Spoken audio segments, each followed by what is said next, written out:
അപ്പോൾ എല്ലാവർക്കും നഫീസ് കിച്ചണിലേക്ക് സ്വാഗതം. ഞാൻ പെട്ടെന്ന് റെഡിയാക്കാൻ പറ്റുന്ന ഒരു സ്നാക്കുമായിട്ടാണ് വന്നിരിക്കുന്നത്. നിങ്ങളിത് പഴമുണ്ടെങ്കിൽ പെട്ടെന്ന് ഉണ്ടാക്കാം. അങ്ങനെ വെറൈറ്റി ഒന്നുമല്ല. അത് ഞാനിവിടെ എടുത്തിരിക്കുന്ന 3 മുട്ടയാണ്. 3 മുട്ടയും 2.5 ടേബിൾ സ്പൂൺ പഞ്ചസാരയും ചേർത്തിട്ട് അതിലേക്ക് ഒരു പിഞ്ച് ഏലക്കായ് പൊടി ചേർത്ത് കൊടുക്കുക. നന്നായിട്ടൊന്ന് മിക്സ് ചെയ്യുക. നമ്മൾ ഹാൻഡ് ബീറ്ററിനെ കൊണ്ട് നന്നായിട്ടൊന്നത് മിക്സ് ചെയ്ത് കൊടുക്കുക. പഞ്ചസാര അലിയുന്നത് വരെ അടിച്ചു കൊടുക്കുക. പിന്നെ നേന്ത്രപ്പഴം ഇതേപോലെ നീളത്തിൽ കട്ട് ചെയ്ത് വെക്കുക. പിന്നെ കുറച്ച് കാഷ്യൂം വേണം. ഒരു പാൻ അടുപ്പിൽ വെച്ചിട്ട് അതിലേക്ക് കോക്കനട്ട് ഓയിൽ ചേർത്തിട്ട് നമ്മൾ പഴം വാട്ടിയെടുക്കുക.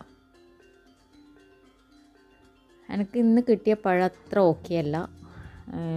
പഴം അതുകൊണ്ട് ആ ഒരു കളർ കിട്ടിയിട്ടില്ല. എന്നാലും ടേസ്റ്റിലുണ്ട്, നല്ല ടേസ്റ്റ് ഉണ്ട്. നല്ല പഴമാണെങ്കിൽ നല്ല ടേസ്റ്റ് ഉണ്ടാവും. വേറൊരു പാത്രം അടുപ്പിൽ വെച്ചിട്ട് അതിലേക്ക് കുറച്ച് ഗീ ഒഴിച്ച് കൊടുക്കാം. അതിലേക്ക് കാഷ്യൂ ചേർത്തിട്ട് ഒന്ന് വറുത്തെടുക്കാം. പിന്നെ അതിലേക്ക് നമ്മൾ റെഡിയാക്കി വെച്ചിരിക്കുന്ന മുട്ട പഞ്ചസാര മിക്സ് ഈ കാഷ്യൂലേക്ക് ചേർത്തിട്ട് നന്നായിട്ട് വറുത്തെടുക്കാം. ഒരു സ്പൂൺ ഉപയോഗിച്ചിട്ട് ഇങ്ങനെ ഇളക്കി കൊടുത്തു കഴിഞ്ഞാൽ ഇതേപോലെ ചെറിയ ചെറിയ പീസായിട്ട് വരും. ഇതാണ് നമ്മൾ ഫില്ലിങ്. പഴം വാട്ടിയത് റെഡി ആയിട്ടുണ്ട്. അതിലേക്ക് നമ്മൾ ഫില്ലിങ് വെക്കണം.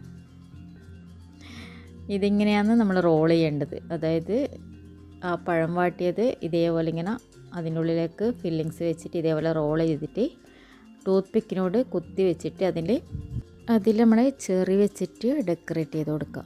ഇതേപോലെയാണ് ചെയ്യേണ്ടത്.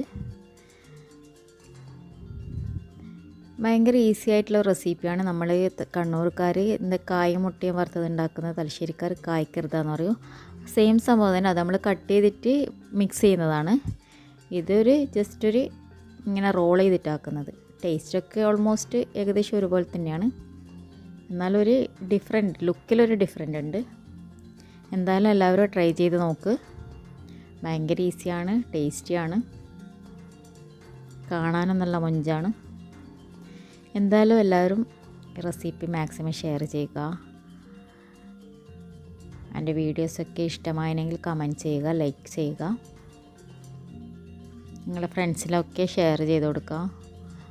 എൻ്റെ ചാനലിൻ്റെ ലിങ്കൊക്കെ നിങ്ങൾ ഷെയർ ചെയ്ത് കൊടുക്കുക. എൻ്റെ ചാനൽ ആദ്യമായിട്ട് കാണുന്നവരുണ്ടെങ്കിൽ സബ്സ്ക്രൈബ് ചെയ്യുക. നോട്ടിഫിക്കേഷന് വേണ്ടി ബെല്ലൈക്കൺ ഓൺ ചെയ്യുക. ഇൻഷാ അല്ലാഹ് ഇനി അടുത്ത റെസിപ്പിയുമായി, അടിപൊളി റെസിപ്പിയുമായി കാണാം.